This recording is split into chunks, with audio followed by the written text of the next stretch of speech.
Welcome to Screw the Commute, the entrepreneurial podcast dedicated to getting you out of the car and into the money. With your host, lifelong entrepreneur and multimillionaire, Tom Antion. Hey everybody, it's Tom here with episode 961 of Screw the Commute podcast. I am so psyched today.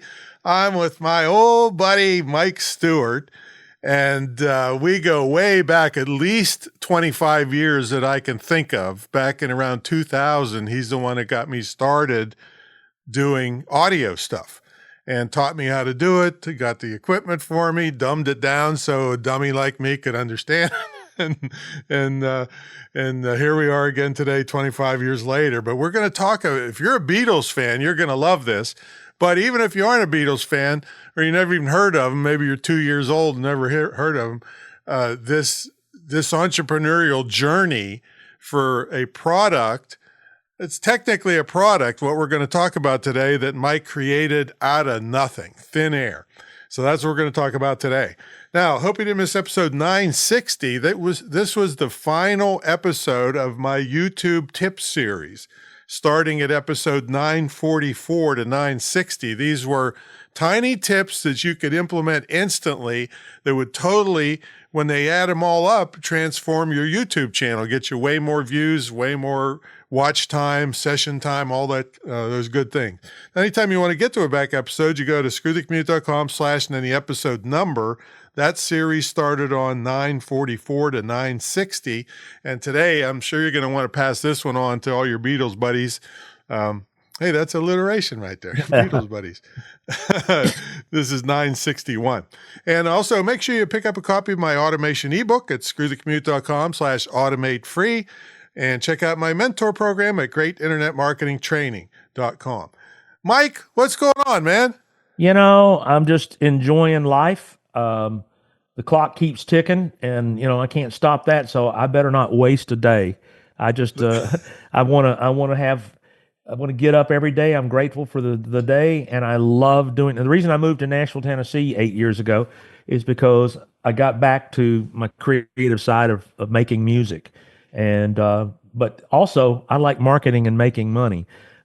Starving artist has never been a fun thing for me. I like, I like successful businesses, and I've learned quite a bit in the last 8 years being around the music industry here in Nashville and a handful of things. So I'll tell you the whole story. You tell me when you want me to start the story. Yeah. Well, I just want to go back a little bit. I mean, 8 years, it's been that long since you moved to Nashville. Mm-hmm. I think the only reason you moved to Nashville is because that lake of yours was a mud bed back in Georgia, wasn't it? Well, the lake of mine in Georgia just got to be not a wise investment. It was a big house and it was just too much square footage that we weren't living in. And because of internet marketing, because I had online businesses, and because I have so many things that has made me money and still makes me money to this day online, I realized I could live anywhere in the world. I didn't have to, find a house in Georgia. If I'd had a local business in Georgia, then, you can't move away. But I didn't. I had a virtual business, and we didn't miss a beat when we moved to Nashville. And it was all from the inspiration. I had, I don't know if you remember Ray Stevens, who had, Ray, the Streak, and everything is beautiful. An amazing artist. Ray's 86 years old. But he's been very, very successful.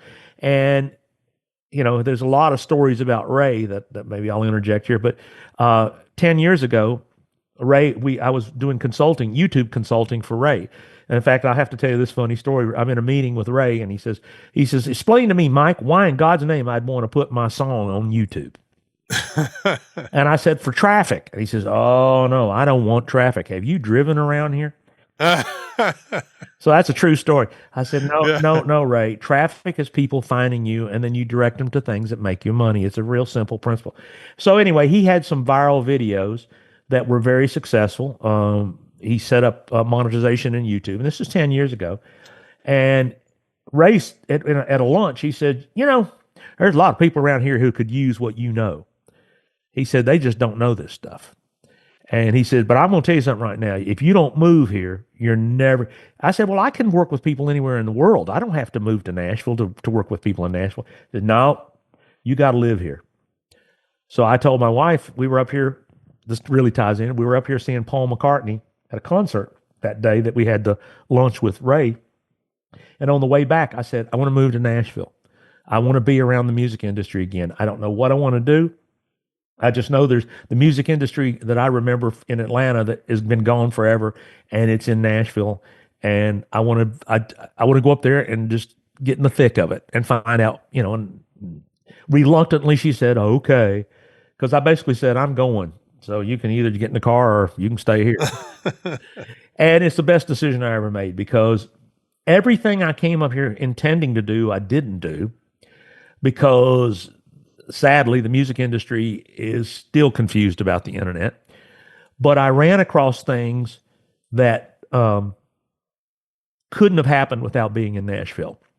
So I'll tell you the story of fourladsfromliverpool.com if you want to go there or if you got any. Yeah. I still want to get some background here because there's so many things we haven't caught up on. Okay. So we're going to do it in public here. But it kind of reminds me with the moving to Nashville is that old joke about the guys, the wife said, if you don't get rid of them damn dogs, I'm leaving. And he says, boy, I'm going to miss her. Yeah. But now you still got your boat? Oh, yeah. In fact, So there's a lake up there you can still go boating. Right? My prerequisite was before I moved from Georgia, I said, okay, where's the lake? And there's two lakes up here. There's Percy Priest and Old Hickory Lake. And you can't own a house on Old Hickory Lake. So we're within 4 minutes of my boat. So I can get in the car and be on my boat faster than I could walk down the hill. So, okay. So awesome. Know, hey, I got my priorities. I have to have a boat. Yeah, I know. That's a lot of inspiration out there. And I got to brag on you a little bit because you talk about get back to the music industry. Folks, Mike it's either a gold or a platinum album. Tell them about that. Well, when I was in the music industry in the 80s, I was what's called a session musician, meaning I played with all kinds of artists in the recording studios making their records. Session musicians are sometimes the unsung heroes of records. Nobody goes, who played drum on that record? They remember the song, they remember the artist. So there were a lot of Atlanta artists. And because I was in Atlanta and I'm a pretty good networker. I met, if anybody had anything to do with the Atlanta music scene, I got in with it. And so Buddy Bowie and Arnie Geller were the managers of the Atlanta rhythm section. And a good buddy of mine, Jerry Buckner and Gary Garcia, we had a band called Buckner Garcia. And in 1981, we did a record called Pacman Fever. And it was a number one record. And I got a gold record for that album. We were on CBS Records, and I said, "Okay, well, this is how it works." Whoa, I'm 25 years old, and we got a hit band. But I learned the music business pretty fast, and just because you're a one-hit wonder doesn't always mean you make money. So that's when I got into advertising and corporate communications, which was a great experience, and I made a wonderful living for 20 years owning a recording studio. That's where my recording studio background came from, is owning and running a successful recording studio. Yeah, but that Pacman Fever might come back just like YMCA. Well, it could, but at the end of the day, it's the music. It was on a movie or something, wasn't it? Yeah, it was. It was in a movie. It was in. In fact, the producer of Wreck-It Ralph, which was a Disney animation about 80s video games, was a fan of Pacman Fever. And if it wasn't for the internet, they would have never found us. But they searched Pacman Fever, they found us, and they said, "We've got this song and we want you guys to do it." And we said, "Okay." And they said, "We need it in 2 weeks." We said, "Okay." But we did it, and that was 2017. So we did the theme song to Wreck-It Ralph. and that's a nice credit, but then I found out how I'll call it frugal Disney is. Yeah, that's putting it nice. Mm-hmm. So we didn't make a lot of money, but hey, we got the credit, and yeah, that's cool. And so at any rate, I know the music business. And the music business has changed. When I started, people bought vinyl, they bought CDs, they bought cassettes, and now streaming is, the delivery of music. And the only monetization of music is live performance, really, and merchandise at a live performance. So, Taylor Swift makes a lot of money from streaming, but she makes a whole lot more money filling stadiums. Right, exactly, yeah. So, but one more brag, and this is a brag on me, to get a guy like you to do the opening and closing of this podcast. This is your music you created for me, I don't know, 5-6 years ago when we started. We've been friends for so long. You reached out to me, and I remember when you said you weren't going to do PowerPoint, and you changed your mind. And I was thinking about it. I've been a proponent of podcasting for 20 years. And then one day, and I hope the podcast has served you well. I hope it's generated good business for you. It's top 1% in the world, and brought in millions of bucks. So I guess that's that's pretty good. Game accomplished. That's that's what we want. That's what we want to do. You want to build relationships of people that know, like, and trust you, and spend money with you. So at any rate, I know the music business because I've been around the corner a few times. And so when I came to Nashville, they just don't. The industry struggles with understanding how the internet and streaming really monetizes. And so one of the things that happened to me is I had probably 40 or 50 Georgia friends that moved to Nashville when the industry kind of shifted in Atlanta. Atlanta is a huge hip hop music center. I mean, some of the biggest hip hop artists in the world record in Atlanta. It's huge, but there's nothing hip hop about me. And so now for me, I got plenty of hips. Yeah, I got hips, but not hip hop. Often anywhere. Or rap or whatever you want to call it. So at any rate, I contacted all those people because when the industry shifted in Atlanta, they all moved to Nashville, and they were old friends of mine. And I know. Here's a little tip: if you want to meet with an industry person, if you can get a hold of them and say, "I'll buy you lunch down on Music Row," everybody will meet you somewhere and let you buy them lunch. So I met with probably 40 or 50 people, and those relationships turned into all kinds of good things that I didn't know would. One of those is a real dear friend of mine, Gary Talley, was a founding member of the old 60s band, the Box Tops. Most people don't remember the band, but they had a #1 record. They had several top 10 records, 4 of them, in fact. But the biggest record was "Give Me a Ticket for an Airplane. Ain't got time to take a fast train." Everybody remembers the first line. Nobody remembers the name of the song or the band. But at boxtops.com, you can see we play. We got 2 cruises coming up this year. So I've been with them for 5 years, and I've been playing theaters with oldies acts all over America. And this kind of ties into my business idea. When you see these theaters that are everywhere, they're just amazing and they're gorgeous. They're old movie theaters from the 20s that have been refurbished. There's one in Staten Island that seats 1,200 people, and they refurbished it, and it was just beautiful. And one of the things that's common about these 500 to 1,200 seat theaters are they're hungry for something that sells tickets.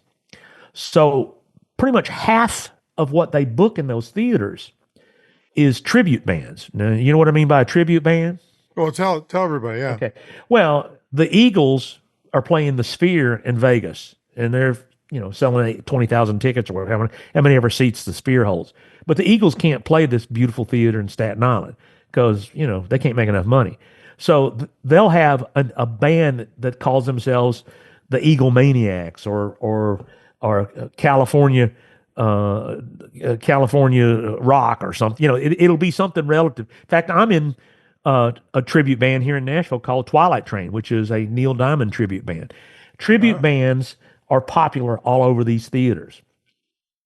But what the tribute bands do is some people dress like them, the artist, and they sound like them. And so people love the music, and they can sell $30 tickets as opposed to $1,200 tickets, for the real thing. And the other thing about some of these bands that are tribute bands, most of the band members are deceased. The bands are gone. So the only way you're going to hear that catalog of music, I'll give you a great example. Chicago is touring America, and there's only 3 original members. 4 of them are gone, but they still sell out.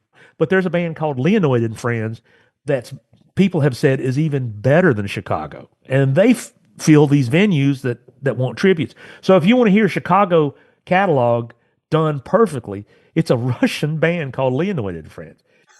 So, at any rate, yeah, go to YouTube and look at their videos. I mean, if you're a Chicago fan, it's amazing. So there's Beatle tributes, Stones, Fleetwood Mac. I mean, every Journey, they're everywhere. And then the other thing that they book in these theaters is 50-year-old Broadway plays like Music Man and Cats and I can't remember what. When I go to these theaters with the box tops, I always look and see what's played there and what's coming up because I'm studying the marketing. So at the end of the day, I'm sitting here going, okay, if you've got a show that can sell tickets, there are booking agents that would love to book you because if you sell out a 1,200 seat place, there's money for everybody. And all right, well, so I want to preface this a little bit for everybody because they're thinking, okay, well, how does this apply to me? Well, the reason besides Mike being my friend and this awesome idea he's come up with, he came up with this idea. He took his background and experience and came up with this idea out of nothing, just created it out of thin air. I think it might have had a little bit of impetus from that show in New York, Hamilton, I think. right. But then he made it. He created this, what I call a product, and then he's financing it with crowdfunding, and it's already overfunded, and now he can do way more. So this came out of nothing. So start us there where you got the idea and how you developed this thing into a real thing.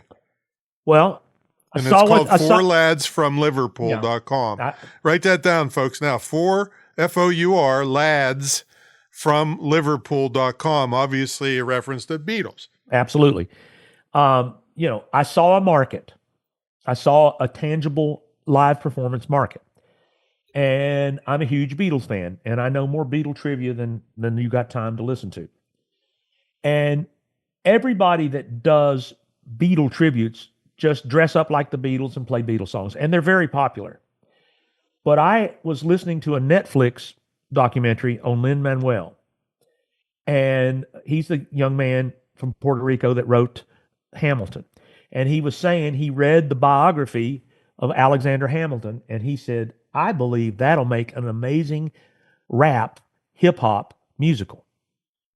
And it sounds crazy. Yeah, well, everybody in New York, when he did it, and he started writing it and creating it, because he was very successful in Broadway in New York. He was from New York, and he was connected with the Broadway world. And Stephen Sondheim, who was a friend of his, said, that's the stupidest idea I've ever heard. You're nuts. He said, you're going to hire African Americans to play slave owners? I mean, come on, that's nuts. That's politically incorrect. I mean, it's just all kinds of BS. But you know what? What I saw, it took him 8 years, and he followed through his passion. Now, to say I'm going to write a musical biography of a 17th century or 18th century, whatever year it was, patriot or whatever he is. Alexander Hamilton evidently did our money system. And I'm going to do it why did he pick hip hop? Not because it fit, it's because that's what he enjoys. That's what he liked. And I said, why don't and I talked to a buddy of mine who's a great songwriter, Pat McManus. He's written hits for Reba McEntire and Oak Ridge Boys and he's written all kinds of great records. He's an amazing lyricist and a great songwriter. And it takes 5 seconds. Pat, I want to write a musical biography of the Beatles, not using Beatles songs, but in original songs that sound like they could have been Beatles songs, but not the melodies or the chords or the lyrics. I want to tell the story in original songs. Nobody, to my knowledge, has ever done that. And it was right before COVID. And it's easy to say you want to do something. It's another thing to finish it. Yeah. So, we had other businesses that we were doing. I mean, I had all kinds of other things I was doing, and I was touring with the Box Tops, and I play in 4 or 5 bands. And some days I just want to sit on the couch and do nothing and be a couch potato. That's okay. But we finished it, and we recorded it in my studio, and we got demos of it. And so we made a show, and we realized that we need funding to license photographs. We needed funding to pay musicians. I don't expect musicians to rehearse or play a live show and not get paid, because if we do the show and don't sell any tickets, we need to have the funding to pay everybody, even if nobody shows up. Now, I'm not a negative thinker. I think we're going to sell out. But at any rate, I went with this idea of trying to get investors. And I think I called you. You called me, yeah. Yeah. I said, And I said, hold on. I said, what do you think of this? And you said, why don't you do crowdfunding? I said, oh, I know about Kickstarter. I don't know how to do it, but I know there's people that have done movies and albums. There's musicians. There's a lot of Kickstarter programs that people have raised amazing amounts of money to do their dream. And you said, hey, I got a book on it. Give them the link to where your book is.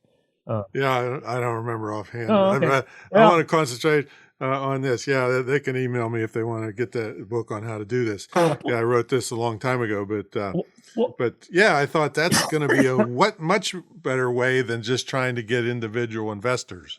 Well, yeah, I mean, if we raise excitement. Go ahead.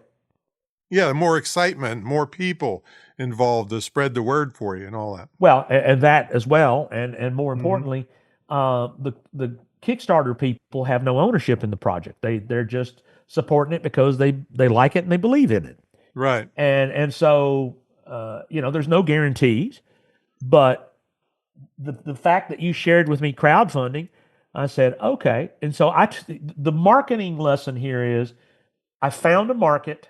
I created something that I believe can be monetized in that market, and I needed to raise funding. And, I mean, in the past, I've gotten wealthy people to say, hey, please, support my crazy, wacky idea. And they look at me, well, what's in it for me? I want 50% of it, all kinds of crazy things. And I thought, I'm going to read Tom's book. So I did that. I took action. I read your book, and I set up a Kickstarter, and I tweaked on it, and I tweaked on it. And then I launched it 2 weeks ago. And the thing that I learned about Kickstarter and crowdfunding, it's basically a sales page that needs traffic. Yeah. That's all it is in some sense. But the thing is that you may get traffic in the algorithm of the system. But I have been hey, that's one of the reasons I said, could we do your podcast and talk about the marketing of it? But hey, if you're a Beatle fan, go to my Kickstarter. I mean, in fact, 4ladsfromliverpool.com, there's a big green button that says, look at my Kickstarter. Even if you don't donate, from a marketing perspective, look at what we did. And that's all Tom's guidance. I'm the dummy that didn't know what to do. But, and in fact, the video could have been better, but there just came a point of no return where I just said, okay, we're going to launch it.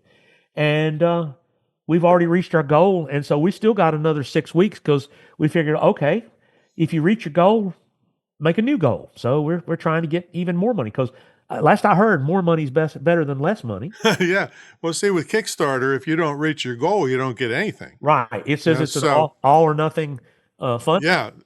Yeah, that's different than GoFundMe kind of thing. And there's other crowdfunding things, but GoFundMe, I think, is more for emergencies and people in trouble. And then I know there's some others, but I chose Kickstarter because I believe that was the best for what I was doing.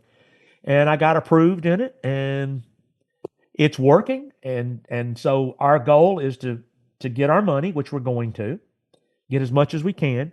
I'll reiterate what we're using the money for is. Yeah. Tell them, so you've totally fully funded, which that's a feat in itself, folks. A lot of people have pie in the sky goals and they never reach it and they get nothing. Yeah.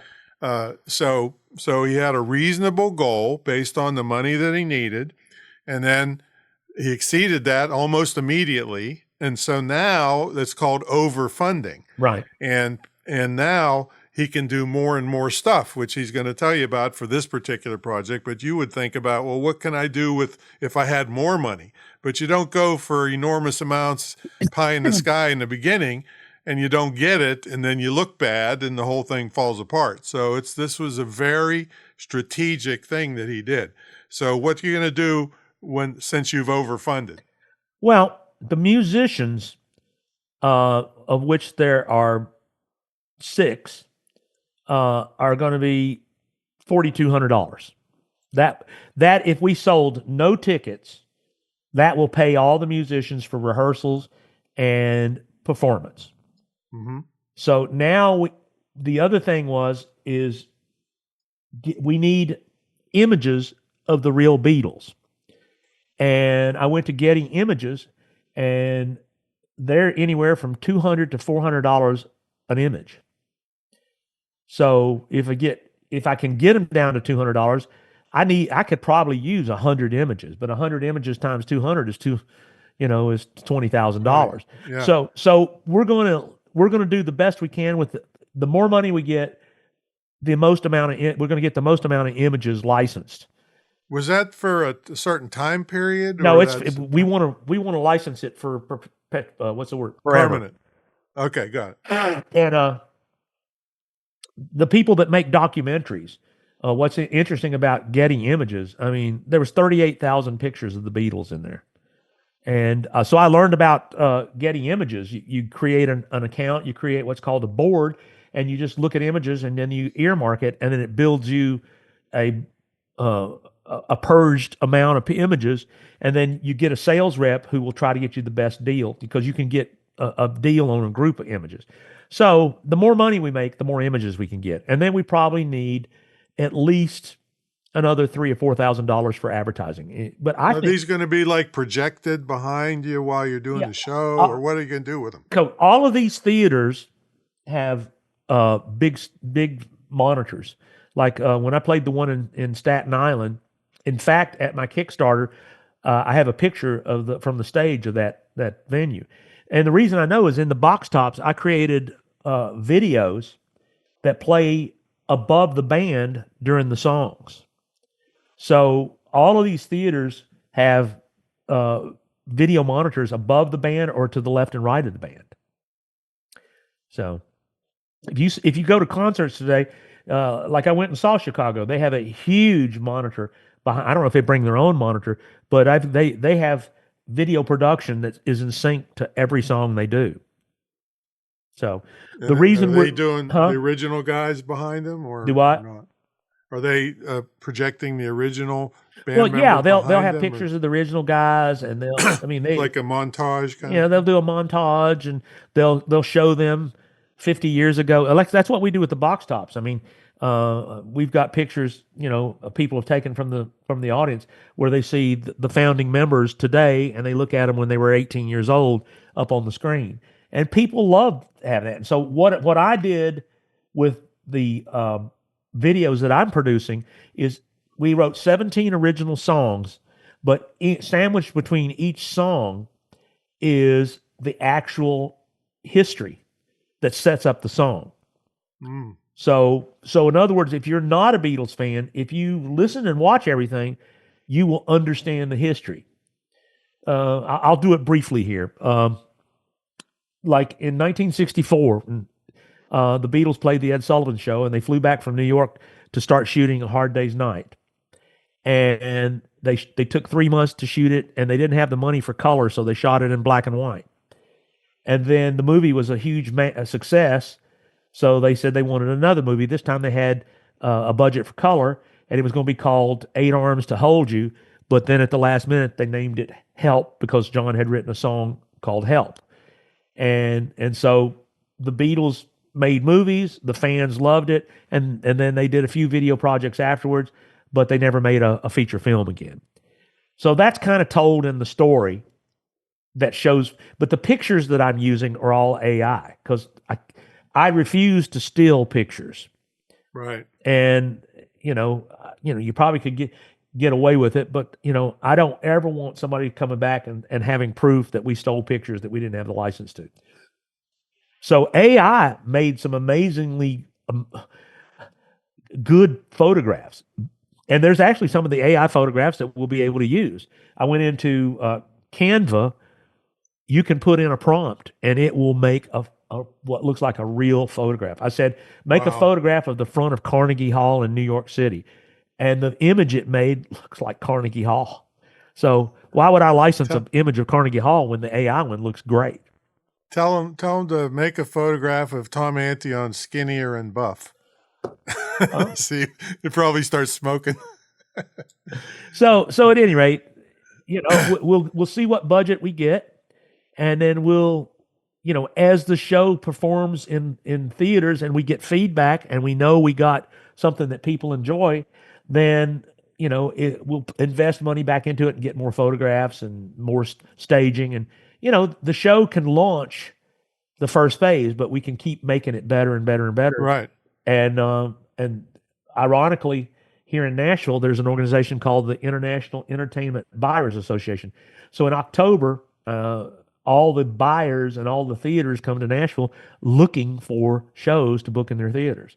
So I've got a whole marketing plan, but it all hinges on, I either had to get investors, put it on a credit card, which I didn't want to do, use my savings, which I definitely didn't want to do, or do a Kickstarter. Yeah.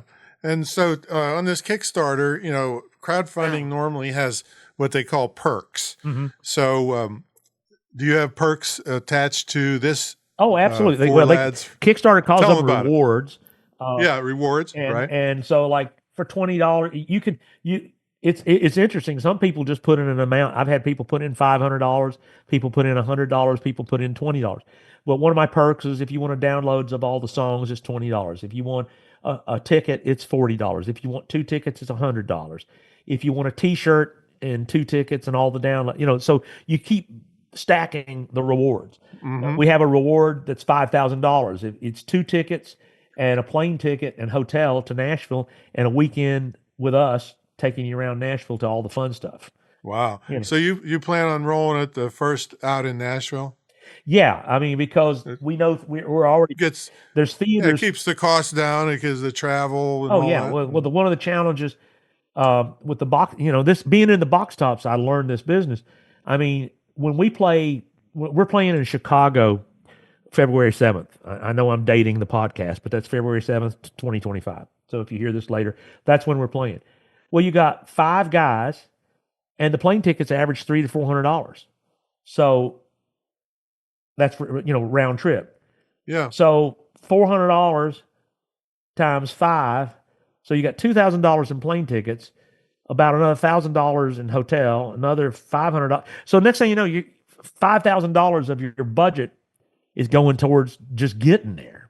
Right, right. So if you don't get enough money guaranteed, you're not going to make money. But we'll figure all that out. Hey, now these theater things, do they usually book one night or a whole week or what? Most of them are just one night, sometimes 2 nights. Okay, yeah. So so 4 FOUR lads from Liverpool.com is where you go if you'd like to be involved in this. And so tickets would be for Nashville to start if they got the ticket level, right? Right. Well, can they hold on to them until it comes to their city? Yeah. Well, the thing is when you book a theater, the theater has a database. Like we hope to do it at a theater here in Franklin, Tennessee, which is a suburb of Nashville called the Franklin Theater. And we've done we've got 5 shows booked there this year.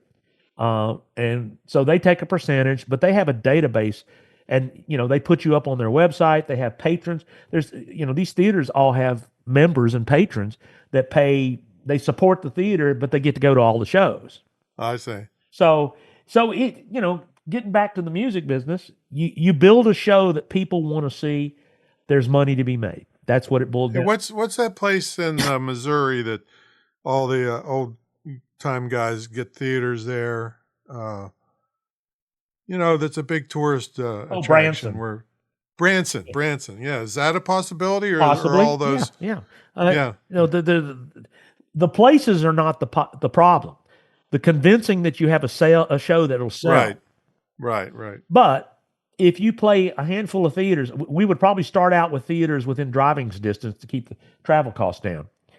But like we played a theater in Anniston, Alabama, and it was beautiful. I mean, it was an amazing audio, video, lighting system. It was 1,000 seats, and if you drove by it, you wouldn't even know it was there. But that's the market. All right. Are you considering once you prove this? Excuse me. So right now, I have a documentary coming out soon. I hope it's Okay. been in the works for years. So we're looking at streaming it on Tubi and Amazon Prime and all those kinds of places. So it seems like, and there is money to be had from those streaming services, not as much, but you don't, you have no travel, no nothing once the thing is recorded. So is that a possibility? It's all about building the relationship with the decision maker. I thought that's you. Well, then I misunderstood your question. I mean, when you No, build, I mean, are you going to try to pursue those avenues? well, that's why pretty much all of these theaters in the country have agencies that service them, and you have to build a relationship with the booking agent. Sometimes maybe the theater would book you direct without an agent, but more times than not, you have to go through, and there's hundreds of booking agents that book these theaters, casinos and whatnot. So, you just have to. I'm just thinking you could videotape the production and then stream it all Well, over the ultimately, world. when it's right, the show's not right. But, Got it. But Until you get it where you really want it. yeah, I mean, this is a bucket list lifetime project that it's a labor of love, and Well, then you can do a farewell tour like Cher for like 20 years. She's been to some farewell cities on her tour for 20 times. well, the music industry and the entertainment business is crazy. All it depends on is people interested in paying a ticket price to go see it. And what's crazy about big famous artists, Cher, Eagles, whatnot, their tickets run anywhere from $100 to $1,000. I mean, I saw Taylor Swift was selling tickets for ridiculous amounts of money. Yeah. Just crazy. I don't even remember. Maybe one of them was 20,000. I wouldn't give you 50 cents, but somebody would. But people do. So with all that being said, the ticket prices are $30 to $40 for these kind of shows. Yeah, so affordable but still adds up. Yeah. And it's the age old thing that when COVID hit, that's when Pat and I said, okay, we can sit around and do nothing, or we can finish this thing. And so we finished it, and then go, all right, now what are we going to do? And it's just baby steps. But thanks to you, the crowdfunding model was implemented, and it worked.